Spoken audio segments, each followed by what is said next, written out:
Assalamualaikum warahmatullahi wabarakatuh. Perkenalkan, nama saya Ivo Kurniasari Putri Sugiono, NIM 058. Saya Aulia Kotrunada dengan NIM 093. Di sini kami akan menjelaskan mengenai hubungan viktimologi dengan peradilan pidana. Nah, topik ini sangat relevan karena sistem peradilan pidana di Indonesia selama ini lebih banyak berorientasi pada pelaku saja. Fokus utamanya adalah bagaimana pelaku ditangkap, diadili, dan dihukum. Namun, ada pihak lain yang seringkali kurang mendapatkan perhatian, yaitu adalah korban dari kejahatan itu sendiri. Melalui pendekatan viktimologi, kita akan belajar bahwa sistem hukum pidana seharusnya tidak hanya menegakkan hukum terhadap pelaku, akan tetapi juga memberi perlindungan, pemulihan, dan keadilan seimbang bagi korban.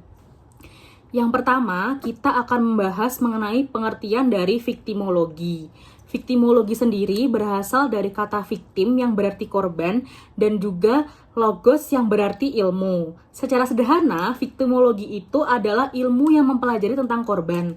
Tetapi definisi ini berkembang luas. Viktimologi adalah studi mengenai seseorang mengapa bisa menjadi korban dan juga dampak yang dialami dari korban itu sendiri, baik secara fisik, psikis, maupun secara sosial. Serta bagaimana sistem hukum memberikan perlindungan dan pemulihan bagi korban. Menurut Benjamin Mendelsohn, salah satu bapak viktimologi, korban tidak selalu pasif. Ada juga kasus tertentu di mana secara langsung maupun tidak langsung korban berkontribusi terhadap timbulnya tindak pidana. Namun, demikian, hal itu tidak boleh dijadikan untuk mengabaikan penderitaan dari korban itu sendiri. Nah, dari perkembangan viktimologi ini melahirkan dua aliran besar. Yang pertama yaitu adalah general viktimologi yang mempelajari korban dalam artian luas, termasuk korban bencana, korban kecelakaan, maupun korban dari kebijakan negara. Nah, yang kedua adalah penal viktimologi. Nah, yang ini berarti lebih sempit karena hanya berfokus pada korban dari tindak pidana. Nah, dalam konteks peradilan pidana, kita lebih banyak membahas mengenai penal viktimologi karena berhubungan langsung dengan proses hukum itu terjadi. Selanjutnya, saya akan menjelaskan tentang sejarah viktimologi, yaitu dimulai pada sebelum abad ke-20, sistem hukum pidana lebih menitik beratkan perhatian pada pelaku. Dalam proses peradilan, korban hanya dianggap sebagai alat bukti atau saksi. Dengan kata lain, korban tidak dipandang sebagai pihak yang penting untuk diperhatikan kepentingannya. Namun, sejarah dunia mengatakan bahwa setelah Perang Dunia II membuka mata banyak pihak, yaitu dari jutaan orang menjadi korban genosida, kejahatan orang, dan pelanggaran HAM. Perhatian masyarakat internasional mulai bergeser. Ternyata selain menghukum pelaku, korban juga membutuhkan pengakuan, perlindungan, dan pemulihan. Dari sinilah lahir kesadaran baru, yaitu korban bukan sebagai sekadar objek, tetapi sebagai subjek yang harus dilindungi. Selanjutnya adalah masa perintisan viktimologi. Pada tahun 1940 sampai 1950-an, sejumlah ahli mulai menaruh perhatian pada korban. Inilah fase perintisan dari viktimologi. Tokoh pertama yang penting adalah Hans von Hentig. Pada tahun 1948, ia menulis buku yang berjudul The Criminal and His Victim. Dalam karyanya, ia mencoba mengklasifikasikan korban. Misalnya, korban yang lemah, korban karena kecerobohan, hingga korban karena ikut menjerumuskan dirinya sendiri. Tokoh berikutnya adalah Benjamin Mendelsohn dari Rumania. Dialah yang menciptakan istilah dari viktimologi. Mendelsohn mengembangkan tipologi korban, mulai dari korban yang sama sekali tidak bersalah, korban yang sedikit berkontribusi terhadap kejahatan, hingga korban yang sebenarnya ia juga merupakan pelaku. Karena gagasannya, ia dikenal sebagai bapak viktimologi. Fokus awal dari viktimologi di masa ini adalah meneliti hubungan timbal balik antara pelaku dan korban, yang dikenal dengan teori victim precipitation. Selanjutnya yaitu tentang perkembangan viktimologi modern. Pada ini memasuki tahun 1960 sampai 1970, viktimologi mulai berkembang lebih pesat. Ia mulai diakui sebagai disiplin ilmu mandiri.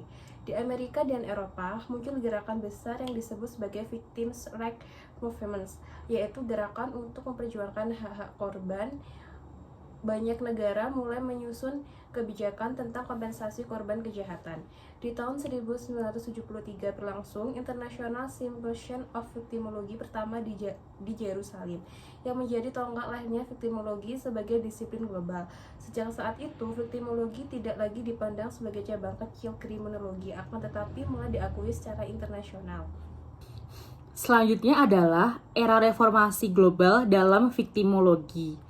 Perkembangan penting berikutnya terjadi pada 1985 ketika Perserikatan Bangsa-Bangsa mengeluarkan Declaration of Basic Principles of Justice for Victims of Crime and Abuse of Power. Deklarasi ini menegaskan bahwa korban berhak diakui dan dihormati, mendapatkan perlindungan, memperoleh kompensasi dan restitusi, serta didampingi dalam proses peradilan. Sejak saat itu, viktimologi berkembang semakin luas cakupannya. Ia tidak hanya berbicara tentang korban kejahatan biasa, tetapi juga mencakup korban pelanggaran HAM berat, korban genosida, penghilangan paksa, hingga penyiksaan. Viktimologi modern kemudian erat kaitannya dengan gagasan restoratif justice, yaitu pendekatan yang tidak hanya menghukum pelaku, tetapi juga memulihkan keadaan dari korban. Selanjutnya yaitu tentang perkembangan viktimologi di Indonesia, yaitu dimulai sejak viktimologi hanya dikenal dalam kajian kriminologi di perguruan tinggi. Akan tetapi, sering berkembangnya kesadaran hukum, viktimologi masuk dalam kerangka hukum positif kita. Beberapa payung hukum yang penting antara lain yaitu Undang-Undang Nomor 13 Tahun 2006, yaitu tentang perlindungan saksi dan korban. Selanjutnya, Undang-Undang Nomor 31 Tahun 2014 yang memperkuat keberadaan LPSK atau Lembaga Perlindungan Saksi dan Korban. Melalui regulasi ini, korban berhak memperoleh perlindungan fisik, psikologis, restitusi, kompensasi, serta rehabilitasi. Di Indonesia, viktimologi juga sangat relevan dalam konteks kasus terorisme, kekerasan dan dalam rumah tangga, serta perdagangan orang, hingga pelanggaran HAM berat. Tantangan dan arah masa depan dari viktimologi. Meski sudah berkembang pesat, viktimologi masih menghadapi sejumlah tantangan. Pertama, masih ada stigma atau victim blaming, yaitu menyalahkan korban atas kejahatan yang menimpanya.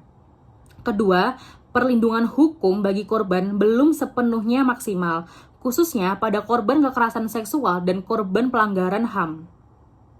Kedepan, viktimologi perlu menekankan pendekatan restoratif, memperkuat peran negara dalam memberikan kompensasi, serta beradaptasi dengan jenis kejahatan baru, misalnya cybercrime atau kejahatan lintas negara. Selanjutnya yaitu tentang kedudukan korban dalam sistem peradilan pidana. Dalam sistem hukum pidana klasik, korban seringkali dipandang sekadar sebagai saksi. Korban dipanggil ke pengadilan untuk memberikan keterangan. Akan tetapi setelah itu seolah-olah tidak memiliki peran lagi. Bahkan penderitaan korban, baik fisik maupun psikologis, sering tidak dipertimbangkan dalam putusan hakim.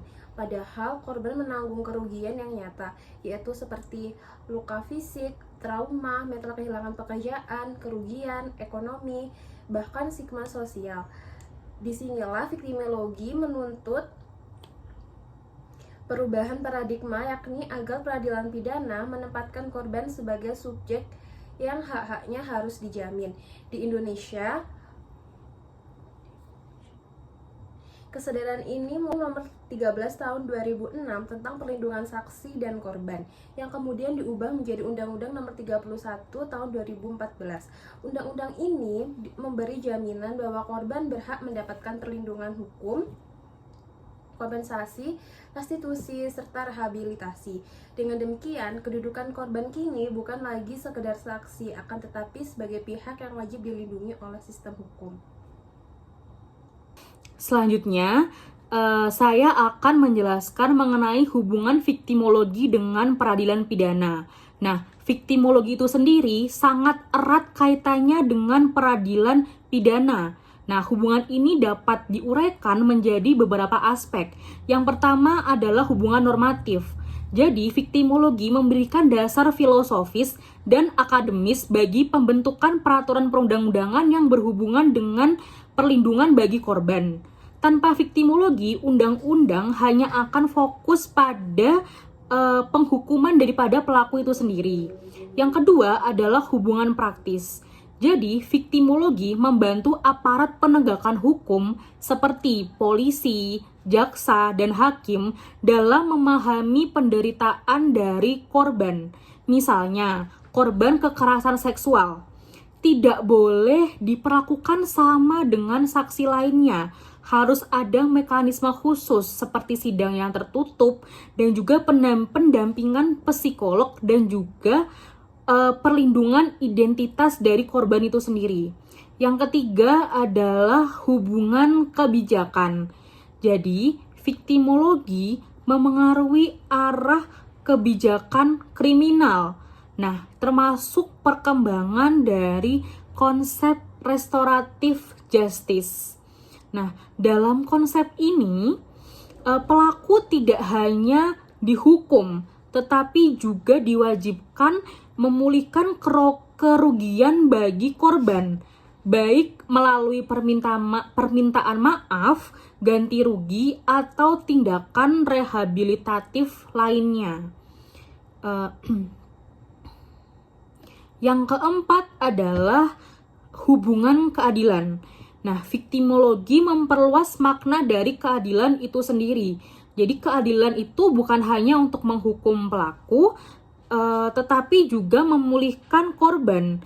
Nah, ini sejalan juga dengan prinsip dari hukum pidana modern itu sendiri, yaitu menempatkan keseimbangan antara kepentingan negara, pelaku, dan juga korban. Selanjutnya, yang keempat adalah contoh kasus dalam perspektif viktimologi, yaitu untuk memahami lebih jelas lagi, mari kita lihat contohnya, yaitu dalam kasus kekerasan seksual terhadap anak. Jika hanya dilihat dari kacamata hukum pidana saja, fokusnya adalah menjatuhkan hukuman kepada pelaku.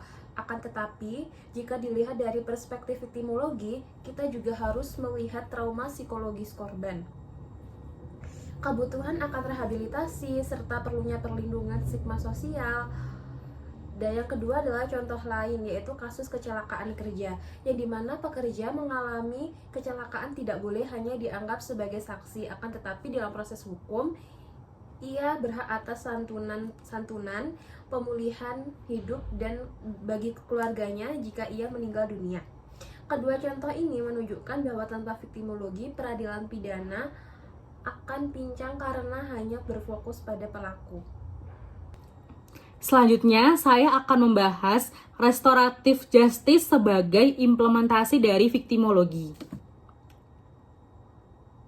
Restoratif justice atau keadilan restoratif adalah pendekatan dalam sistem peradilan pidana yang fokus pada pemulihan kerugian dan hubungan antara korban, pelaku, dan juga masyarakat. Berbeda dengan sistem peradilan tradisional yang fokus pada hukuman dan pembalasan, restoratif justice berusaha menyembuhkan luka yang dialami oleh semua pihak. Pendekatan ini sangat relevan dengan viktimologi, yaitu studi tentang korban kejahatan karena korban mendapatkan perhatian khusus dalam proses ini. Restoratif justice adalah proses di mana pelaku kejahatan bertemu langsung dengan korban dan pihak terkait untuk membahas dampak dari kejahatan yang terjadi. Nah, tujuannya sendiri adalah yang pertama, memperbaiki kerusakan yang terjadi, baik materi maupun psikologis. Lalu yang kedua, memungkinkan korban untuk didengar dan mendapatkan keadilan. Nah, Yang ketiga, mengajak pelaku bertanggung jawab secara nyata. Yang keempat, membangun kembali hubungan sosial yang rusak. Contohnya, pada proses restoratif justice, mediasi, konferensi korban pelaku, komunitas dialog, dan kesepakatan pemulihan. Yang selanjutnya yaitu tentang hubungan restoratif justice dengan viktimologi. Yang pertama yaitu viktimologi, mempelajari pengalaman dan kebutuhan korban dalam sistem peradilan pidana. Yang kedua adalah sistem peradilan tradisional sering mengabaikan korban, yaitu dengan fokus pada pelaku dan aspek hukum. Yang ketiga adalah restoratif justice, mengutamakan posisi korban. Selanjutnya, korban akan diberi kesempatan untuk menyampaikan dampak kejahatan secara langsung kepada pelaku.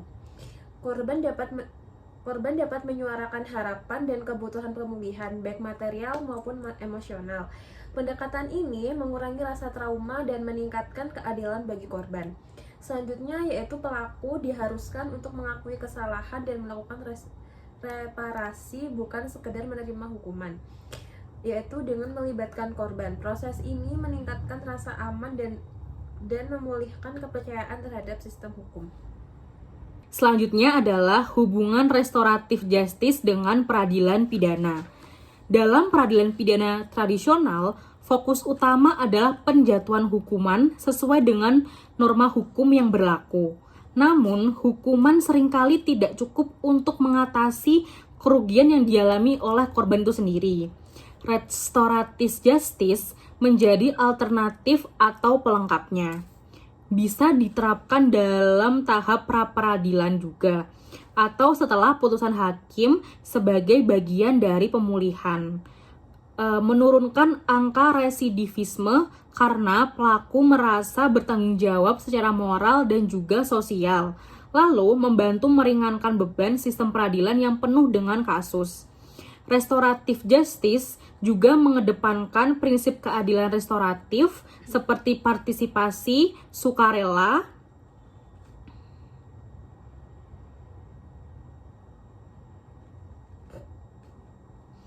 Restoratif justice juga mengedepankan prinsip keadilan restoratif seperti partisipasi, sukarela, keadilan prosedural, dan penghormatan terhadap semua pihak. Manfaat dari restoratif justice itu sendiri. Yang pertama, korban merasa didengar dan mendapatkan keadilan yang lebih manusiawi. Yang kedua, pelaku mendapatkan kesempatan memperbaiki kesalahan dan reintegrasi ke masyarakat. Yang ketiga, masyarakat mendapatkan ketenangan dan hubungan sosial yang lebih harmonis. Lalu, mengurangi beban penjara dan sistem peradilan yang padat. Dan yang terakhir adalah memperbaiki citra hukum yang lebih adil dan juga manusiawi. Yaitu yang pertama, restoratif justice menawarkan paradigma baru dalam penanganan kejahatan yang lebih manusiawi dan berfokus pada pemulihan korban dan pelaku.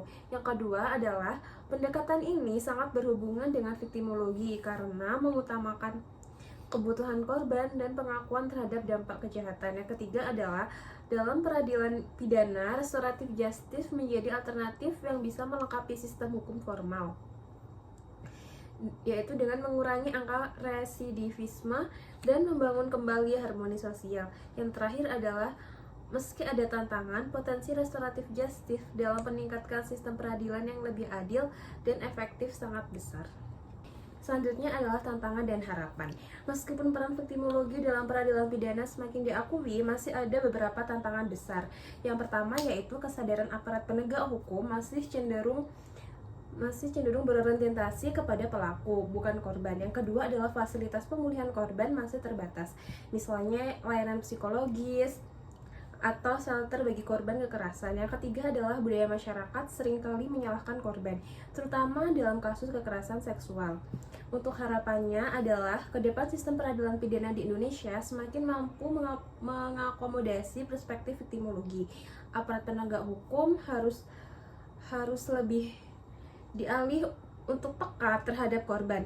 Undang-undang harus diperkuat dan masyarakat perlu diberikan edukasi agar lebih mendukung korban. Viktimologi dan peradilan pidana memiliki hubungan yang sangat erat. Viktimologi mengingatkan kita bahwa keadilan tidak hanya berarti menghukum pelaku, tetapi juga melindungi, memulihkan, dan memberikan pengakuan yang layak kepada korban. Tanpa viktimologi, peradilan pidana hanya akan berjalan setengah hati.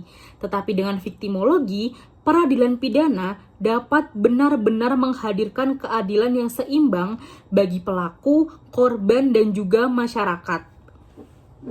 Demikianlah presentasi kami mengenai hubungan viktimologi dengan peradilan pidana di Indonesia.